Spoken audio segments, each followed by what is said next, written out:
Hi, I'm Carolyn. And I'm Anna. And we're two sisters who love handcrafting and figuring things out.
Welcome. It is episode 24 of the Curious Crafters. We're so happy you're here.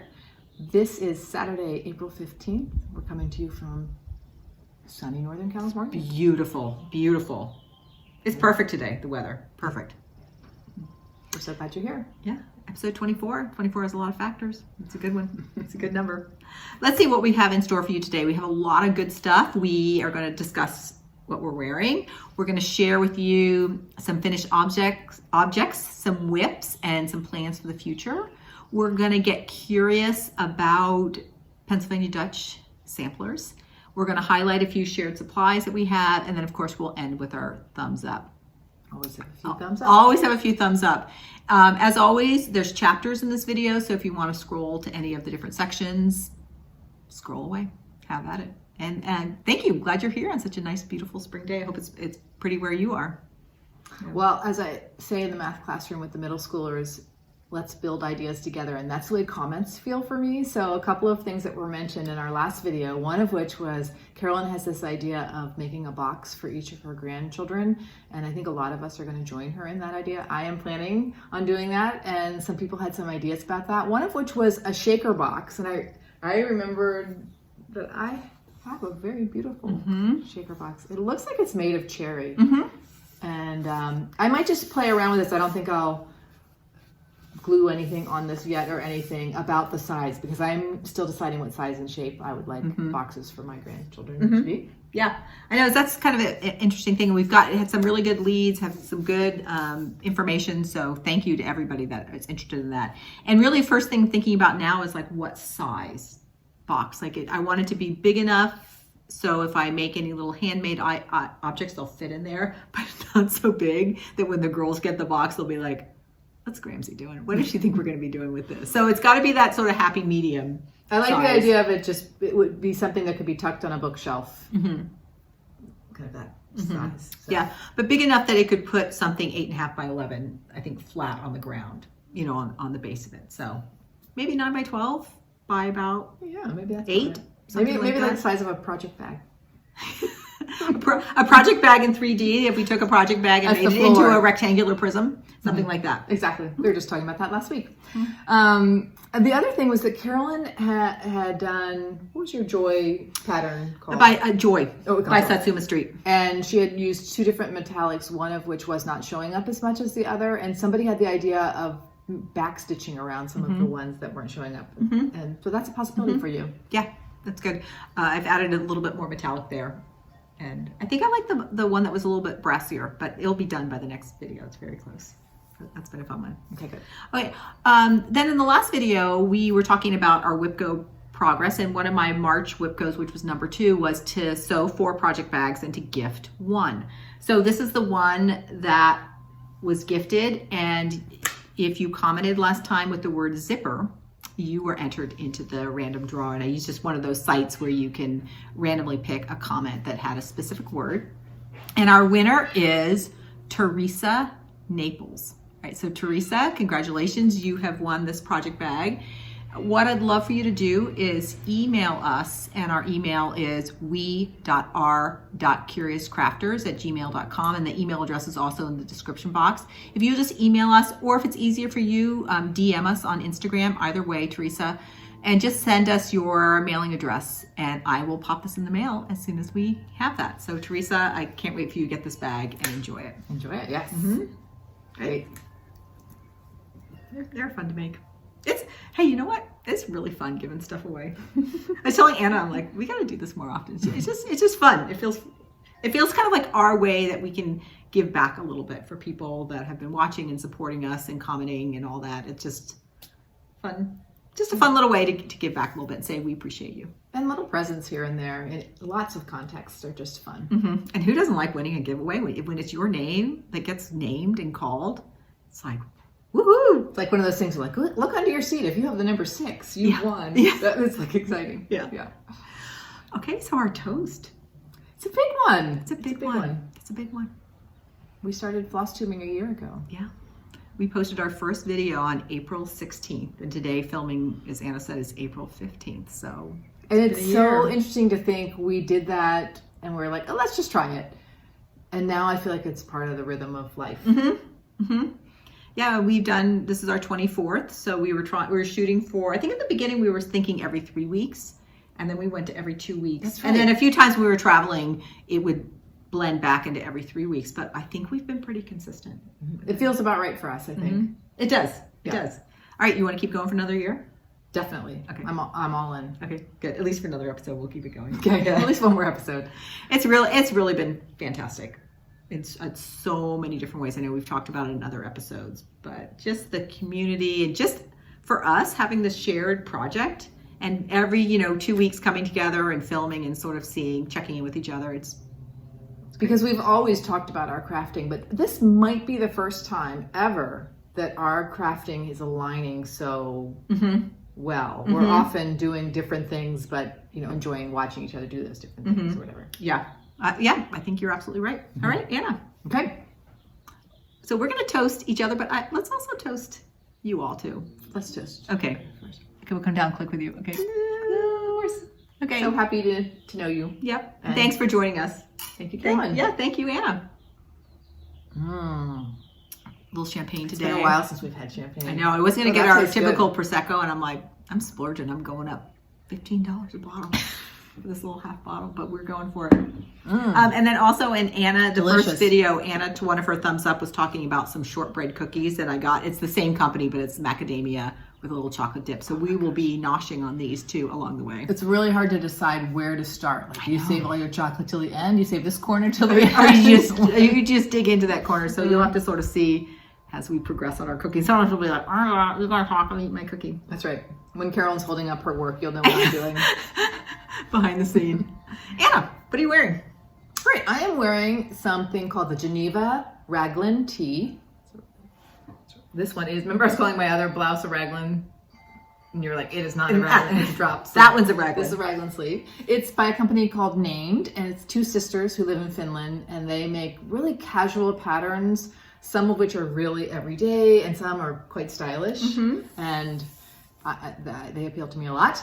And this pattern I do not think is available anymore. I was looking for it. Really? Yeah, so it's retired. Do you wear this very often? I wear this almost every weekend. It's funny, you haven't seen it in a while? No, and I was like, that's really cute and it fits you really well. Thank you, and that's one of the things I was going to say is that what I love about sewing, and I've said it a lot and I'll say it again, you can mold something to your body. So I think I added length and a little flare at the bottom, and you'll see that on the catwalk. And being very tall, it's just such a pleasure to be able to decide where would I like this blouse to fit when I'm wearing jeans, and to just make that happen. It's just a great feeling. Plus, most baseball style tees are white right here, and I often find white fabric that's sold in stores too sheer for my liking. So I like that there's this texture here, and it feels just very comfortable for me. Looks great. Great colors. That fabric would make a really good project bag. But it's jersey. I know. I'm just talking about what would the jersey fabric I know, gives me ideas. What are you wearing, Carolyn? This is the second time wearing this. Yeah. This is Zweig, and it's a sweater that is designed by Caitlin Hunter, and her design name is Boyland Knitworks, and she's really prolific and very popular designer. I finished the sweater in February of 2018, so it's been a good 5 years in the wearing, and I love it. I wear it over, we'll see it in the catwalk, but it's all folded up. Just often, it's a high-low hem, wear it over a tunic or wear it over anything, and I love the color, this turquoise color. I like the texture. It's almost, I like things that are, has like, a little bit of a lace. Yeah, yeah. Has a little You bit would of call that lace? Okay. It is lace. Yeah. Okay. Yeah. The yarn I use is Madeline Tosh Merino Light. Just a great washable. I can throw this in the washing machine, dryer. It's awesome. And last time I looked, more than 7,000 knitters have knit and published their project on Ravelry. Ravelry is the knitters and crocheters social networking site. And so many, many other people have knit it that just haven't posted it there. So and my daughter-in-law, she knit the sweater, and she did it. Hers is in gold, and she did it. I thought it was all of it's gold. She may have knit it twice. Okay. When I was visiting her, she's wearing her gold one, but she knit it all in one color, and she's really stylish, and hers is fitted and a little bit cropped, and again, Anna, the same idea like knitting. You can adapt a pattern to whatever your body shape is like. Do you like to do cropped? Do you like to add length? Do you like to pull it in at your waist, have it more, A-lined, anything? And once you've knit a few, you know how to make those adjustments for yourself. Yeah. So swag. And we'll go ahead and insert our catwalk here.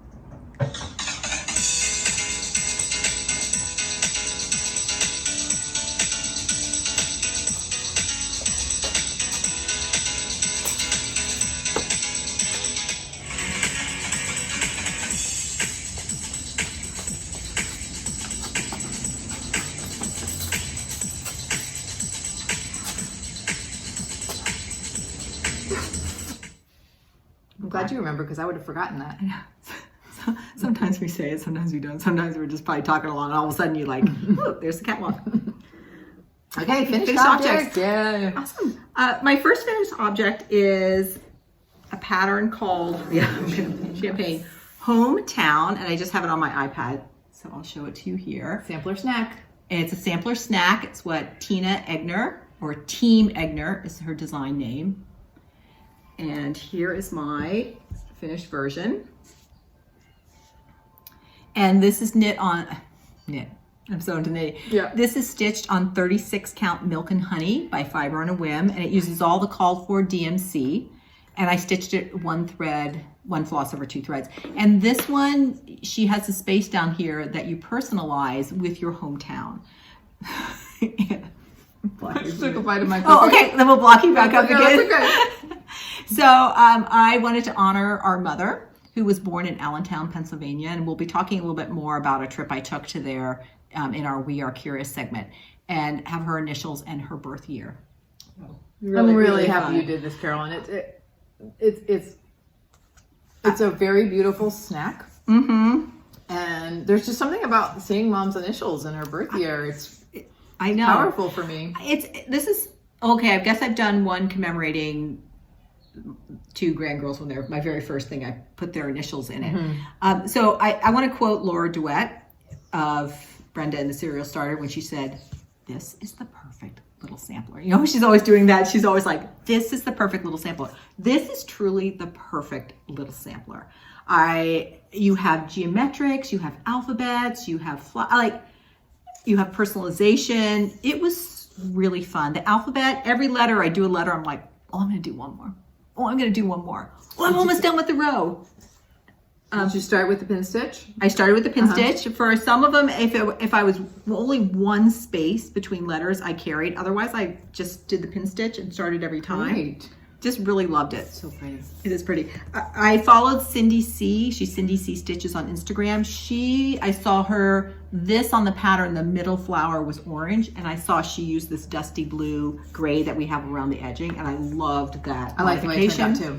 So I did that. And then I just also, many people just had the hometown and a birth date, but I wanted to add our mom's initials. So I just put a few little doodads there in the middle. So last night we were celebrating one of our other sister's birthday, and I took this over and I showed my mom, and I'm like, okay, total, you have the right of first refusal. Do you want this? If so, great. If not, you're not going to hurt my feelings. And she's like, no, I want that. So I just told her, you figure out where you want it in your house. Do you want it hung up someplace, propped someplace, just displayed on your dresser, whatever, and then you pick, and then I'll finish it to match where she wants. It's interesting because thinking back, I was sitting next to her at the dinner table. We had a lot of people around the table. And she said to me something about how much she likes a flat fold, and that was after you showed it. No. Or before. Did you show it to her before or after dinner? After dinner. So it was never when I mind. was on the She way said, out. okay, so I wonder if that's what she's going to Well, so she might want a flat fold, because a flat fold would be great because she could prop it up in all different dresser places. and a bookshelf. Yes. So we'll keep you posted how that gets fully finished and where it goes in her house. So that was highly recommend this pattern. I'm gonna say 5 stars if you're gonna do it. Yeah, I would like to do it too. And here are the color palettes. So just really nice selection of colors. They went really well together. I find sometimes when I'm done with the project, I have a hard time separating the color palettes. Yeah, don't, because I might start that way. So, and there's another one, it was a llama I did at holiday time, and I'm like, I just love how these colors go together, so I just kept them on a ring. Well, maybe we don't. Maybe we keep them on rings until we need to bust them up for something else. Right, because sometimes like, let's say you wanted to do a new color, like do your own color conversion. You might go, hey, I like this palette. Let me start with this palette. Yeah. And maybe add a few things in. So I'm gonna have a hard time breaking up that palette. So it's Hometown. Highly recommend you do that. My other finish, get it on my board. I can't remember. Is it a newish pattern? It is a newish pattern. Okay. It's probably been out about 6 to 8 weeks. She put it on Instagram, and I literally hearted her Instagram and went to Etsy and bought it. Like, it was like one of those things I'm like, yeah, I'm going to do that. All right, so my next finish. Anna, can you take another bite of cookie and entertain everybody while I pin this on? Sure. I'm going to go with just pure shortbread. Okay. I'm saving my chocolate till the end. All right, my next finish is one of the salt boxes, the first one I did. And these are spring salt boxes by Plum Street. And this is part of the Solstice Salt Box SAL that 3 FlossTubers, Lauren of the New Hampshire Stitcher, Kate, and I think maybe Jessie. I'll put their names down here. So they're hosting the Stitch Along. And here's my finish for the first one for spring. And I made a few little modifications up here, but just little tweaks. Like, for example, all the stars had stems as if they were plants, but I preferred them just to be stars, and I added a stem. So just like a couple of just very small things. Yeah. And I put in the full 17 rows of white down here because I'm going to finish it just on a piece of mat board, so it's going to read like a photo and keep it in a photo stand. So I wanted all that white. I'm pro 17 rows of white stitches. And you know what?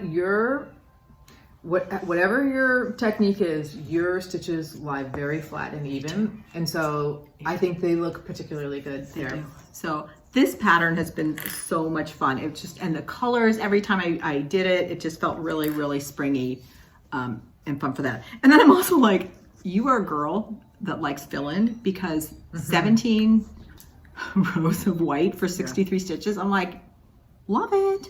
I love the blue green of the darker side of the house. That's a really pretty color. Isn't that a pretty color?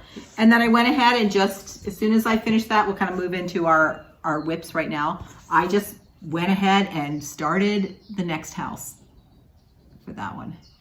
And one change I did on this house is, it might be hard to see, but the darker stars, the outline of the star is done in backstitch. And I decided I preferred them to be crosses. So I did it just a similar shape, elongated the star, and did them in crosses. And the center of each of those stars still have some stitches to go in them. I like the way they look like that too. It's interesting. Yeah, I think they're both good. I still have ears or something. Yeah, they do look like ears. I still have yet to get like a back stitch to really lay flat, and so sometimes mine look really hunky. So I just said, no, I'm just gonna do them as cross stitch. I thought the second one I would wait until like maybe the beginning of June or middle of May. I'm like, nope. As soon as I finish that one, boom. And here is the selection with my chicken. Here is just the selection of threads, and it's some classic color work, some weeks, and one DMC. Although I think the DMC was for some bees that I didn't include on that. So just again, these colors. What is the name of that dark green, bluey green? Oh yeah, I think we talked about this last time. This one, deep fennel. That's the one Anna likes. And then there's a really great blue. This is called Peacoat. And that is the color of the house on the second one. Wow, that's one. Oh yes. I also realized I'm a big fan of stitch-alongs. I love a stitch-along, and I love seeing what everybody does. The same thing like knitting. There are things called knit-alongs. You sign me up. I love it.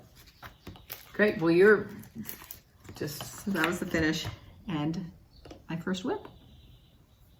All right, Anna, what's your first whip? Huh. I'm gonna have a bite of my cookie. I'm going in for half chocolate. My first whip is what I've been working on for my April Whip Go, and Whip Go is something where you write down the names of the whips you'd like to work on for the year, and they're associated with a number, and then 2 numbers are pulled each month. Like a bingo board. Somebody asked us about Whip Go in comments, and actually both of my numbers for April are Frederica. So here she is. Designer you did a lot of the Carriage bird. House samplings, and I'm using, I couldn't remember the fabric last time, needle and flax, Pemberley, 32 count. So I started this when I was pretty new to cross stitch, and I was stitching on 32 then, with the MPIs, 1 strand over 2 threads. And it's funny because I stitched on this quite a bit, but when I looked at it, I didn't see a lot of progress, but the fabric weighs more. I put a lot more X's in. Here, let's put a picture from last episode right here. You can compare. So I did the tail feather, I did the wing, I did what I call the hill, and just lots of these. Will you hold that for a second, please? Absolutely. Lots of this down at the bottom, and I brought this border around, started to turn the corner. I filled in, these were empty, these black squares. That took a long time. I think it took me 2 nights or something to fill in those squares. So I love her, and I will continue to work on her this month. I have her on the board 3 times, so this will be the first 2. I don't think I'll finish her this month, but yeah. Don't you love that added weight as you get the stitching? Anna, the wings, is there more to the wings? Yes. Does that get filled in? So it would be just like this one. Oh, of course. I see it there. That neutral will go in. Yeah. And I'm now keeping, I like the idea, Carolyn did give me this bag. So I actually sewed 4, gifted 2. And I liked your idea of me putting in something really sort of soft and neutral inside. But for now, Frederica is in there. Oh, good. Fun, Anna. Yeah. This is really looking great. Thanks. I can't. How do you feel like you spent a lot of time on this? How do you feel being like a little bit more monogamous on one thing? Fabulous. Okay, good. Oh wait. Oh no, I could. She was. I have another one in there. I got it confused. I just wanted to hold up the pattern one more time because it's taking everything that's within me to save this. Because I like my flora and fauna. I want to do this plant so badly. But you got to do a little bit more of the border before you do that. I did this one and this one. I did a few little motifs up here. Anyway, I'll keep working on her. I love Frederick. I think I like Frederica just a little bit more. So it's been really fun watching you stitch it. Okay, good. Then we're going to personalize them. Definitely. Mom's going to have a lot of stuff. You know, I'm just starting to use this bag with the metal zipper, and I'm finding that my chart is like catching a little bit more on the metal zipper versus the nylon zipper. It's giving me pause. We're living and learning. It's like, do you like form over function? Yes, exactly. Aesthetic versus usability. Oops. I wiggled the camera. All right. What's next for you? Oh, Martha Evans. Yep. I worked just a little bit on Martha Evans. This is the one celebrating Brenda for her birthday, and both Anna and I picked out our favorite motifs and are doing a smaller variation of this and participating in that sal. Again, like so fun to participate in the sal and to see what everyone's doing, but doing a smaller piece. So here's where it was last time. And here's my progress. I've just done a little bit, but what I'm starting to do is fill in these smaller motifs that are going to be going up in here. And really like how that's turning out. It's going to be a jammed packed little sampler when it's done. Now, somebody was talking recently, I think it might have been actually Brenda herself, that she knows a stitcher that stitches her name, date, and maybe even location of stitching it, because I won't have my name or anything on here. So even if like she does a reproduction sampler, she does her own name, and then it's in the margin. So when the piece gets like laced for framing, that is recorded on the piece of linen. That doesn't show, but it doesn't show. Oh. So because she was talking about this woman that is really faithful to reproduction samplers, really follows all the reproduction, but wants to make sure it's clear that that person didn't stitch it in that date like she did at that. And I thought that was such a neat idea. So really thinking about, do I want to start just stitching someplace, maybe my initials and the date it gets finished, even if it's not visible, so that when it gets whatever laced, it's just kind of like a hidden, it's like signing it in a hidden place. Yeah. So I have enjoyed this so much. The linen, the designer's a Scarlet House. I'm using 36 count tephra from Cedar River Linens, and I continue to love this linen. I highly recommend, if you haven't tried her linen, she's a new dyer, get a little piece and try it. It has this heft. I think so too. It reminds, when I first touched it, I really like Legacy Linens Cloister Cream, and it has a nice weight to it. And when I first and it's really easy to see, it's very easy to stitch on, and there's something about the beauty, and it's a beautiful color. So I really look forward to using more of her linens and highly recommend that. I haven't tried one yet. So that's Martha Evans. And if you're interested at all in this stitch along, it's going on really all year. In fact, I think Brenda herself is just kind of starting hers now. So it started on her birthday in January, but people are just working away on it. Have you worked at all in yours, Anna? No, but that's one of the, it's not, I started it after I made my WIPCO board, so it's not on my WIPCO board. And I was just thinking, in fact, I wrote it down as possible plans for the upcoming couple of weeks. I think I probably can finish it in, I don't know, 4 nights of stitching or something. Oh yeah, because you're really close. Mine's a little small one. And we're using the called first Choix de J, and we just bought it and then split it between us, but it's the same thing. Colors are just so pretty. And this is a beautiful silk to stitch with. Yeah, definitely. All right, my next WIP is actually a new start, and it's a quilt. So I have a new grandchild coming in next month, and I had spring break last week, so I had lots of time to think about what kind of quilt I would like to make for her. And we have this heirloom quilt in our family. It's from our great-grandparents' generation. And I thought, what if I use this pattern in a different colorway? So my daughter-in-law, my son's home is kind of minimalist, and they like really neutral colors. So I started putting some color combinations together. I had these all over the living room rug. It's hard to, when I have more of these done together, I'll bring them back to FlossTube. But I've just been experimenting with lots and lots of color combinations and ending up liking some of these really, really neutral combinations quite a bit. So they're really pretty. I'll show you how the block, like, will you hold those so that they touch at the diagonal? Oh, Anna, here, let's put them on this felt board. Okay. So for me, my eye sees this shape that we're about to hold up first, but there are other shapes that occur again and again in the quilt.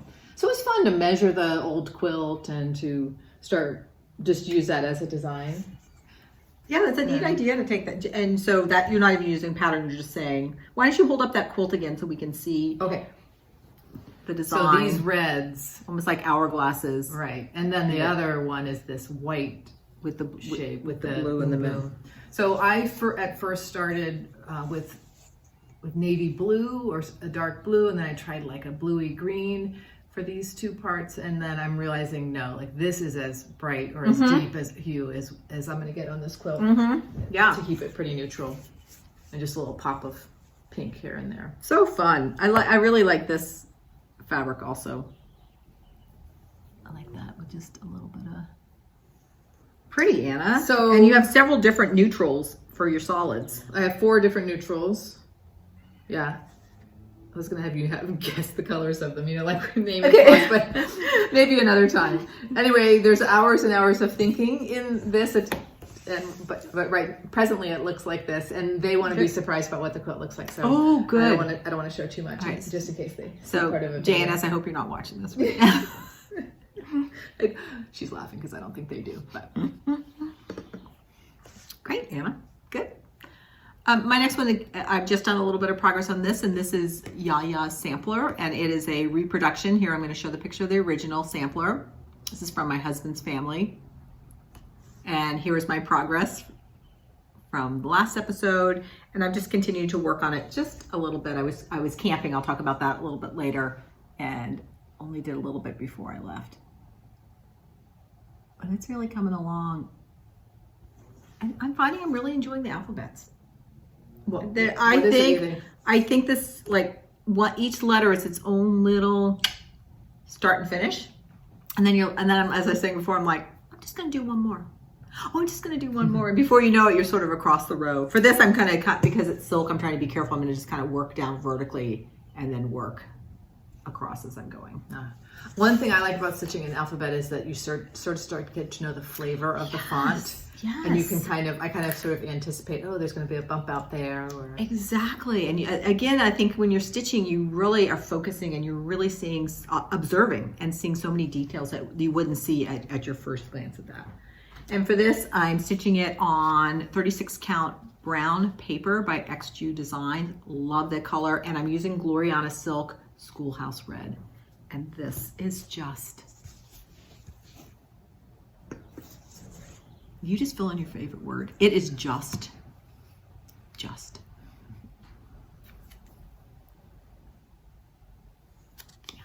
Yeah. I know, the first time you showed it to me in person, I was like, that's why everybody says they love Schoolhouse Red. I know. And red for me is a medium color. So when I have a red I love, then it's like, I think I tend, do we call this like a bluer red or something? I tend to like reds that are similar to this. Yeah. Just has so much depth. And maybe that's part of it is the silk and has so much depth of color in it. Really pretty.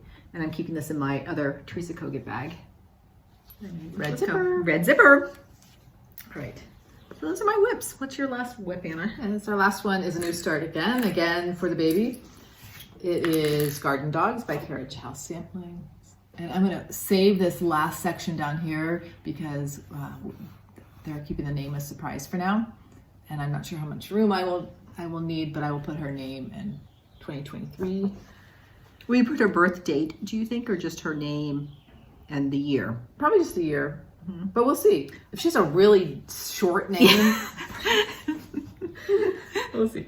And you're anticipating that I need this? Yeah, I can't remember what the 36 count light mocha by Swiper with MPIs. Oh, this was ridiculously fun to start. The striped Do a little dog. Oh my gosh. Next night, do a flower. Do a little dog. They're cute. Oh my gosh, that, and look at the striped legs on that one. I know, some of them have striped legs and then like a little papow, like a bright little collar or something. I'm really enjoying this, and I am so excited, you all. So excited that I need to channel my excitement and the anticipation into something. Yeah. So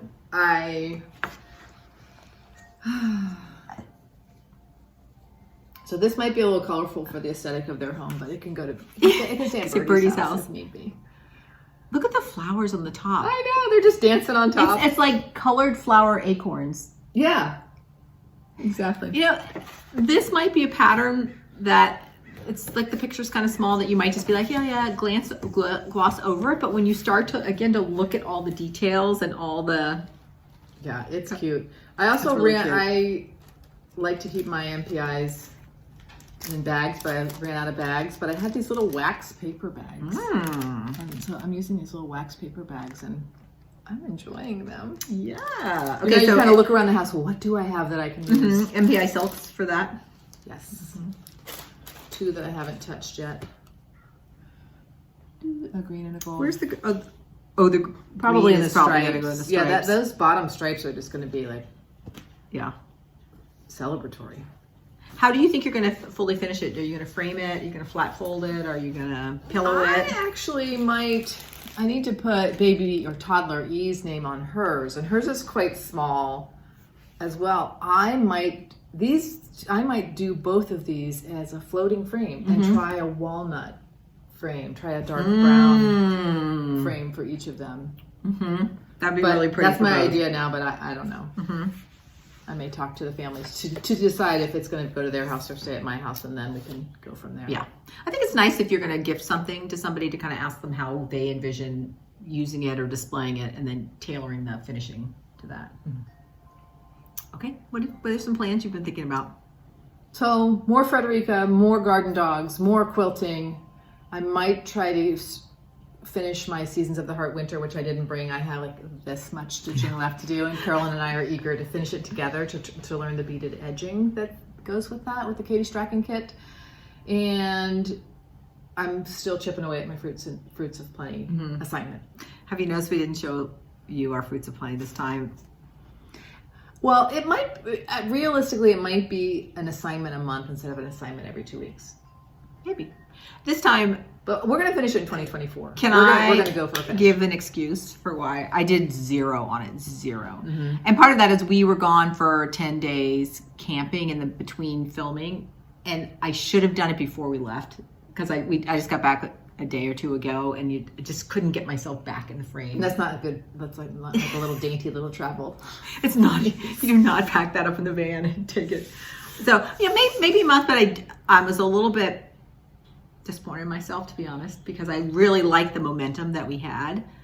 So I'm gonna get back on it. Okay, well we'll see. We'll see what happens. No, I'm gonna get back. No, I mean whether we do it every 2 weeks or every month. Okay, that sounds good. Okay. Oh. All right, so we're gonna do a little bit bigger a We're Curious segment, and this goes back. It's gonna be about Pennsylvania Dutch samplers. And I'm just gonna rejigger my laptop here for a second because I'm gonna be showing a lot of pictures as I'm talking about this. And I have it set up on the laptop here so Anna can also see the pictures I'm talking about, so we can have a conversation about this. So my husband feels very strongly that all women need to know their mother's line. Our culture very much dominated by the patriarchal, your father's name, where he thinks women really, it's important for them to know. So he has worked very hard for us, for ours to find our mother's line. Really nice gift. Yeah, I keep saying I can't thank you enough for what you've done. And my mom could go back to her grandmother and knew her grandmother's maiden name, but really didn't know anything more. And my husband John traced us back 9 generations from our level of generation. So he's traced back to Anna Laubach. It's funny that her name was Anna, and she was born. I'm named after my grandmother. And she's named after her grandmother. She was born in 1730. And the thing that's really cool about these 9 women, including my mom, is they were all born sort of within 30 miles of themselves in the Pennsylvania Dutch area of Pennsylvania, which is maybe a little bit west and a little bit more north of Philadelphia, but close to that. And my mom's hometown was Allentown, as you just saw on that sampler to that. So all of a sudden we realized she, and then we of course have this really rich Pennsylvania Dutch heritage.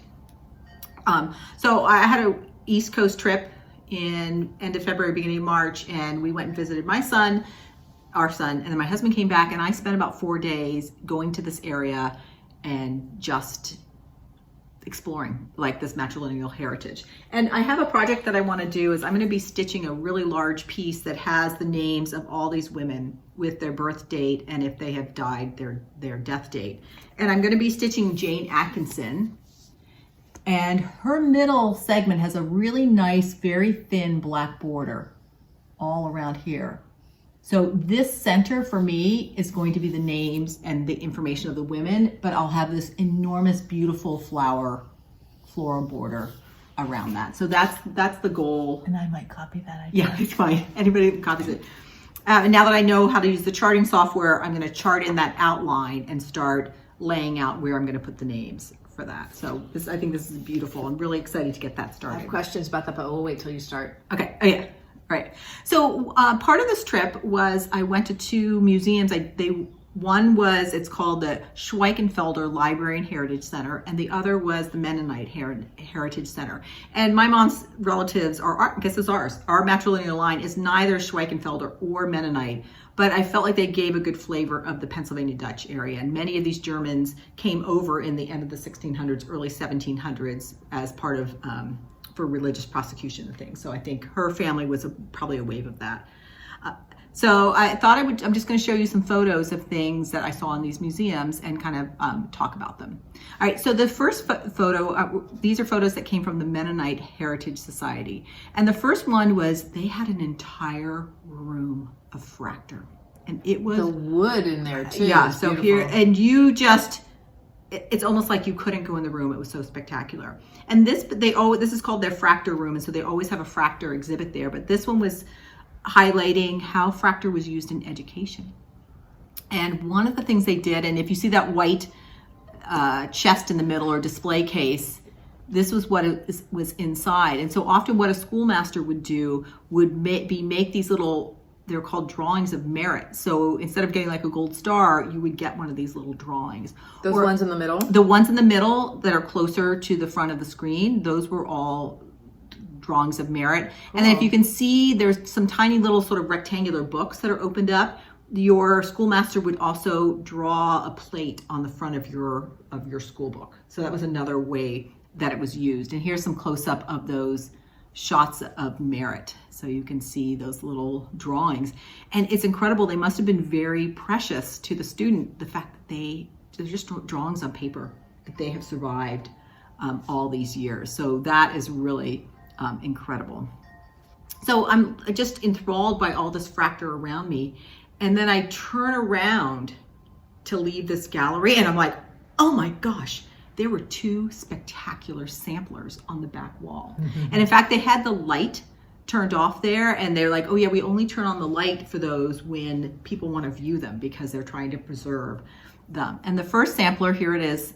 This is a sampler, Elizabeth Oberholzner, 1817. And this is the full sample. You can see her name across the top. And just... Oh, yeah. Can you see the lettering there? You sort of make... Yeah, it looks kind of like just like an alphabet at first, but yeah, it's cool. And this is incredible. I know. And these Pennsylvania Dutch samplers tend to be these like spot motif samplers. So they rarely will have a verse that's typically going to be your name, maybe a little bit of border, but then all of these different motifs. And let me show you the next one. It's the same sampler. It's a detail of one of the pieces is the bottom left corner. Just beautiful. And then here's some of the lettering and the border at the top. In the letter. And you can sort of see that. So 1817 for that one. And then next to it was another sampler, and this was Veronica Gross, 1798. And here was her sampler. And you can see her name is across the bottom and has alphabets and some other letters. And some of the motifs you can start, as I was seeing the samples, you can start to see some of the motifs that are used over and over.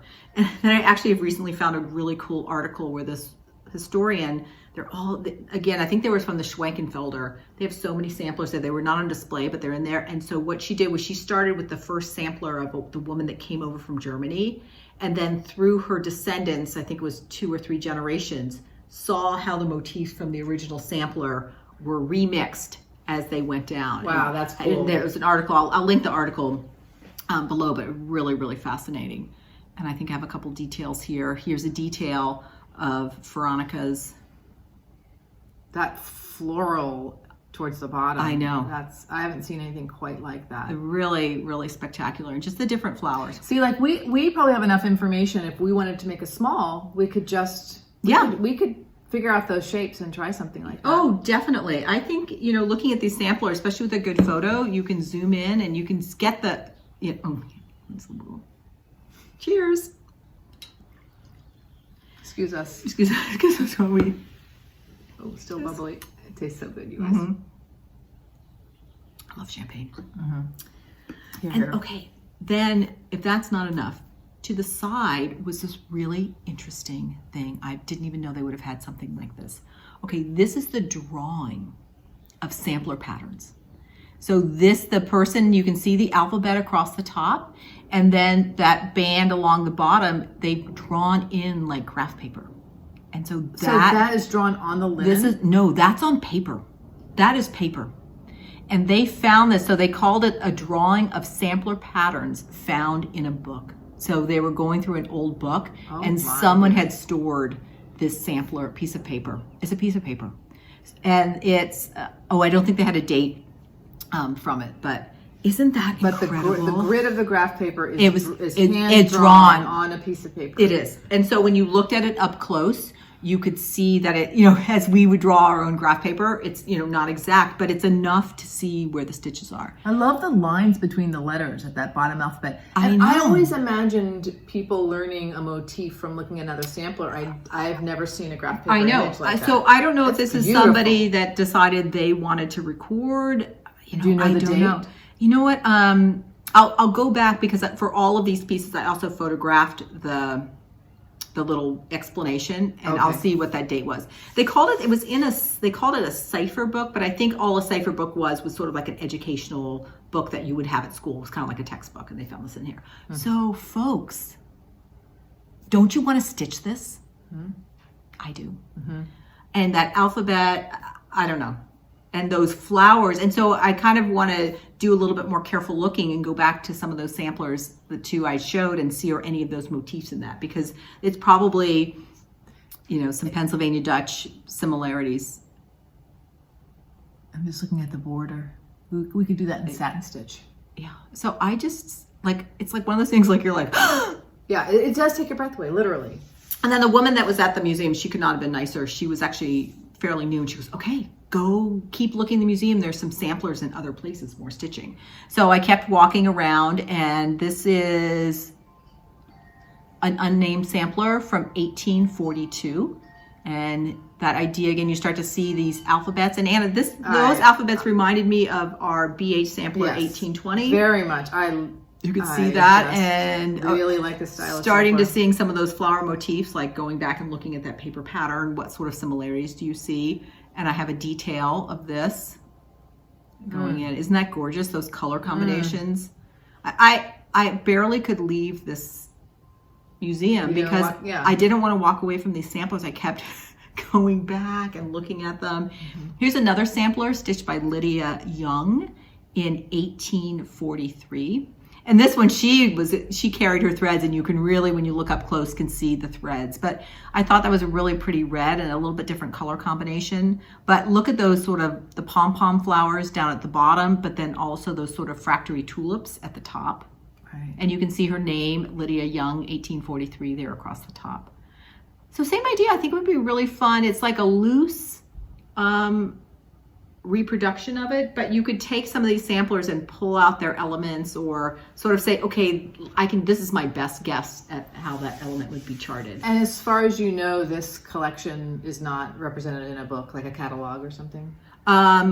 I have not seen the samplers, but I'm fairly certain, and I haven't looked into this further, but I think both the museums I went to, I think they have an extensive online catalog, because I know the Schweichenfelder didn't really have their samplers out, but the woman I was talking to said they have an extensive collection in their photographs. So I need to dig in a little bit more for this. Okay. Okay, and then there was one more. This is Katharina Great, 1839, and you can see her name there, Katharina Great, about halfway down on the right, or a third of the way down. And same thing, those florals. There's a really neat star in this one. Oh yeah.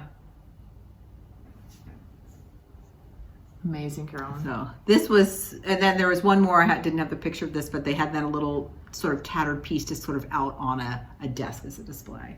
So between these 5 samplers and the piece of paper, and then let alone the fractor, I didn't want to leave. It was incredible. And one thing that really struck me is so Pennsylvania Dutch people are making these two very different things. The fractor is so colorful and vibrant, and then their samplers felt a little bit more, it might just be that colors have faded, but more subdued. So I feel like the same culture was making 2 different types of images that were really different in some ways. So I'm like all into this, and I just ordered a German Dutch or German samplers, same as Pennsylvania Dutch samplers, a book on them. the catalog book. So I'm gonna learn some more. So just love that. All right, then the other one, the Schweichenfelder Library and Heritage Center, was amazing. They have rebuilt this museum, and it just had so much about the life of the people. Again, so just thinking like, what would life have been like for our ancestors was really interesting. But there was one thing on display, these towels. And that top one, it's definitely a reproduction, because I have a photo here of the original, and you can see it's much, of course, more worn. So somebody must have stitched that, but I could not get enough of that band. And this is one of those towels. It was like a hand toweler where you had your pretty pattern along the bottom. Look at that in that simplicity. Yeah. How gorgeous is that? On the bottom? So I don't know what that, I don't know enough about what that technique, if anybody knows what that bottom piece was but it looks like it was sort of like a linen inset in there. Yeah, really pretty. But I thought that was just... Or extension, because it's like lace underneath. Yeah. Oh yeah. So maybe that's, you put the linen on there and then added your other things. And you can see her name, Susanna Reibel, across the top. And then, okay. And at the same Schweichenfelder, this is a pattern we saw before, but it's the same thing. It's Susanna Kreibel, and it was her 1841 sampler. And so they have reproduced this sampler. I think this is the original, and then there's the reproduction. It's kind of hard to see on the photos. And it's charted with DMC, although the original was done with silk. So I want to do this one sooner than later. It's high on my list too. Maybe one of our next thing we do together. Yeah. I guess I really should finish my BH 1820 first. But I want to do a silk conversion. So I'm going to get the DMCs, and I would like to stitch it in silk the way Susanna had done that. And this pattern was just sold at the museum. It's $7. And all the proceeds from the pattern go to the museum. And it was one of her ancestors, I can't remember, great-great-granddaughter, who did the charting. It must be a stitcher. And it looks like a totally fine chart. Yeah. It'd be kind of neat to compare some of these letters in this one to the letters from the Mennonite. I wouldn't be surprised if there's a lot of commonality between those in the samplers. So that was just part of my adventure of exploring. And I found, I don't know, Anna, you feel the same way. Like, now that I know I'm like, I have a really rich Pennsylvania Dutch heritage, I'm like feeling connected to it. It's really speaking to me. And before we even knew this, like, we're both like, oh, we really like the Fractor and we really like the Pennsylvania Dutch sampler. So now I'm like, chicken or the egg. It's right? So interesting to think about. We can have pretty different aesthetic, but that's one of the things that we come together on. Yeah. And it's not like we had this kind of thing in our home growing up, unless we just don't remember. So, but I don't know. I love it. I agree. I mean, when you were Carolyn was texting me some of these photos while she was away, and she's like, I mean, beautiful. So I'm just like all into both the Fractor and the Pennsylvania Dutch. So if anybody has any information or other resources to share, I'd love to hear that. And I think there are a couple designers that have done some more faithful reproductions, of Pennsylvania Dutch samplers, but if anybody else knows that as well, would love to have access to more. All right, so we're curious. Thanks, Carolyn. That was great to see. Yeah. And one other just small thing about that trip is finding graves, you all. It's exhilarating and fun and a mystery. So of the 8 women who have passed away, we knew where 6 of the graves were. One of the graveyards, a really big one in Allentown, was locked and I couldn't get in. But other 5, I found the gravestones. It was remarkable. One was in the middle of a cornfield. That's cool. It was so cool. So thanks again, John, for helping us figuring out. I don't know if I said this before too, but do you know your mitochondrial DNA? It's the DNA. It's not in your cell nucleus, but it's in those little mitochondria that are in your cells.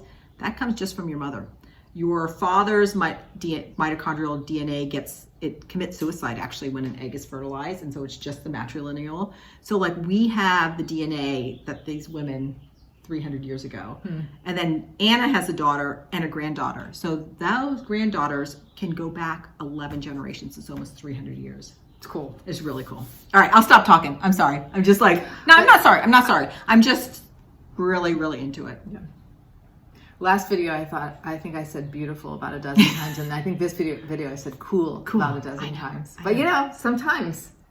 All right, so last week during my spring break, I went on I had a little adventure day, and I went up to... Don't you love a good adventure day? I do. I went up to Needle in a Haystack and picked a few things. My sister-in-law gave me a gift certificate to Needle in a Haystack for my birthday. So, you know, when you go into a store and everything, it's like free. So I thought, well, this is a good chance for me to pick some linen. So, oh, that linen over there? Free. Yeah, exactly. I felt like I really hadn't tried. I think I've used Up in the Attic. But other than that, I don't think I've tried any other Fox and Rabbit linen. So I got some, this is all 36 count. I got some hog bristle and some salt bush for our shared supplies. Oh, that's a little bit green, isn't it? Yeah, I've been attracted to slightly mottled greenish fabric in recent months. And then this is dark cobblestone. I've also been attracted to dark. So this is up for grabs. Who does the dark cobblestone? That is, I think that's Zweigart. It's Zweigart. Pretty sure. Mm-hmm. Yeah. And now I feel like in our shared supplies, we need to start building up again our very light linen. We have a few beautiful pieces that have a slight pink tone to them. Mm-hmm. So if anybody has any recommendations of just a creamy white, maybe a little modeling, but I think we could use a few pieces of that next time one of us is ready to buy some linen. Sounds good. So I think we're also ready to split. We have all of our linen in a box. But I think we're now ready to do like a 36 box, a 32 box. And like you said, and like maybe full cuts and then have like a scrap area for the partial cuts. And I'm also realizing maybe sometimes we should buy some eighths instead of quarters when stores allow that, because I very rarely to date have used more than half of a quarter at a time. Although, I don't know, it's nice to have extras because when you have a small to be able to dig through. Good choices, Anna. Thanks. So I got the NPIs for garden dogs, and then I bought this at Acorns and Threads when we were up in Portland with our sister Susan, and I was like, I have to see what those threads look like. I might do this for one of our nephews. Can you show that back? That's a great idea to when you kit up threads to keep them in that.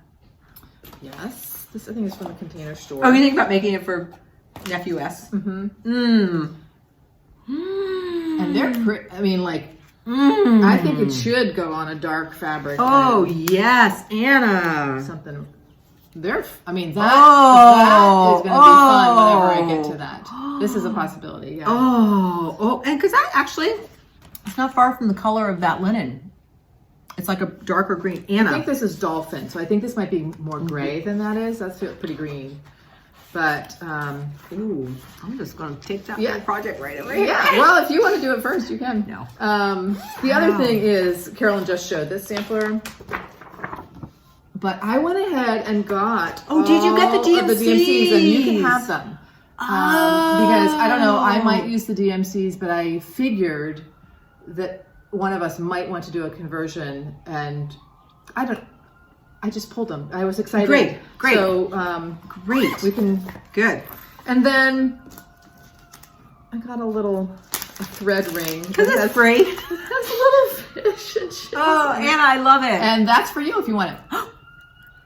Yeah, you're so much more into jewelry than I am. I thought it was cute. Seriously? Yes. Yes, please. Good. I know, like, I'm not really a blingy person. No, that's what cracks me up. But I love and floss bling. Anna, thank you. You're welcome. Oh, I'm so excited. I can't wait to think what I'm going to put on that. Do you want to keep that, or you want me to? We can throw it in the box of linen. Let's throw it in the box. I'll keep it here with our shared supplies for that. So that was great fun. And then I Needle and Haystack is in Alameda, and then I drove over to Berkeley and went to one of my favorite fabric stores, which is called Stone Mountain and Daughter, and I got some of the fabric for the baby quilt and looked around. No, because I already have a few yards of some beautiful fabric that I think I know what I'm going to make next for garment wise. But I touched, you got to touch every bolt. It's a beautiful, big, friendly store. So it was a wonderful spring break outing. All right. You can see that we're a little bit later in the afternoon, and you can see the afternoon sun is coming in our window over there. We're gonna get a little washed out. That's all right. All right. Why don't you do your thumbs up first? All right. So let's just do a little thumbs up to end it. My thumbs up are all going to be about camping and how incredible and lucky we are to have amazing California state and national parks that we can access. So my number one, we spent about 10 days exploring Southern California, going to primarily Joshua Tree National Park and then also Anza Borrega State Park. Both of them are spectacular. Okay, so thumbs up number one is just being outside. Like, even though we have a camper van, we really only sleep in the van, or if it's like really cold and windy, sometimes we'll eat dinner inside. But like whether we're cooking breakfast, we're outside, stitching outside. There's a picture of me just sitting outside under the Big Dipper. My husband likes to take lots of photographs. So, you do your typical things outside, but you're really living outside the entire time. And you've got your beanie and your zip up coat. And it's just, whenever we get home, we're always like, well, it feels kind of weird to be inside. Like the first day, we're often like opening doors and windows just because that outside thumbs up. Second thumbs up is hiking. It's just hiking and being in nature. And here are a couple pictures hiking up Palm Canyon in Anza Borrega. I got to the top of Mount Ryan at Joshua Tree, scrambling. We scrambled up the arches. It was a real photo op place, and people were taking turns scrambling up the rocks, and then other people would photograph. And just the incredible things, like it was hard to think what photo to show. Just if you keep your eyes open, every step is something amazing to see as you're hiking. And then finally, my third thumbs up just about hiking is, I just love our van. Her name is Teensy.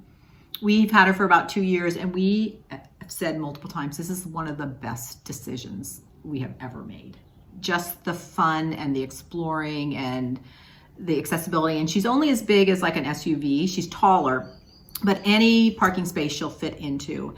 And here's a picture of her in one of our campgrounds. So any place a car can go for camping, Teensy can go to camp. Or we set up by the side of the road sometimes. Like let's say this day we had a really great hike in the morning, and then we just set her up on the side of the road, and you have your whole kitchen and your refrigerator. And so we had lunch and just hung out. Or one day we really wanted to go to this. It was over the Easter weekend, and there's a hike that's super popular. So we got up really early and just drove to the trailhead, and then set up and had our tea and coffee, and I got the cooking stove out and made breakfast, and you have everything there with you, and it's just fabulous. So thumbs up, Teensy, you're amazing. Yeah. How about your thumbs up? Well, mine have to do with spring fever. So maybe that's the name of our video. I make an Easter meal for our extended family on Easter Sunday, and buttermilk biscuits is one of the things, but the meal is really all about the buttermilk biscuits. So, and I rarely, if ever, make that recipe any other time of year. It's funny. Like, why don't I just make buttermilk biscuits occasionally? So they're amazing. Thumbs up for buttermilk biscuits. I eat mine with butter and more butter and strawberry jelly. And similarly to Carolyn, just fresh air. We've had warm enough days now, and the winds have died down. We had some pretty windy, stormy days for a while. We've had our windows open. We've had our doors open. It's comfortable to eat outside again. And I really like that late afternoon, early evening time. Yeah. Or last night for our sister's birthday, we just were all outside. It was like a big patio with a big table at the joint houses. And we were outside till late, and nobody was getting cold. That was wonderful. And then I mentioned that I had that day during my spring break last week where I went up to those two craft destinations. And I would have loved to have done this with you, but I really like the pace of a solo adventure day. You just can do whatever you want. And I had avocado toast for lunch, which maybe not everyone would, and an Americano, and it was delicious. And you can stay as long as you want and do whatever you want. I don't know. And I feel pretty free to do that with my sisters and my girlfriends, but I feel that much more free to do whatever I want when I'm running solo. And I really enjoyed that day. So, and there's an occasional solo adventure. I know. Even that when I was doing my matrilineal line exploring in Pennsylvania, the same thing. It was solo for 4 days essentially. It was kind of fun. Mm-hmm. Same thing, you kind of go at your own pace and you're like exploring on your own. And so. All right. Okay. Well, thank you for being with us and celebrating our 1-year anniversary. One more toast. One more toast if you're still here. We're toasting you again. Beep. I know. Until next time, happy crafting. And stay curious. Bye, everybody.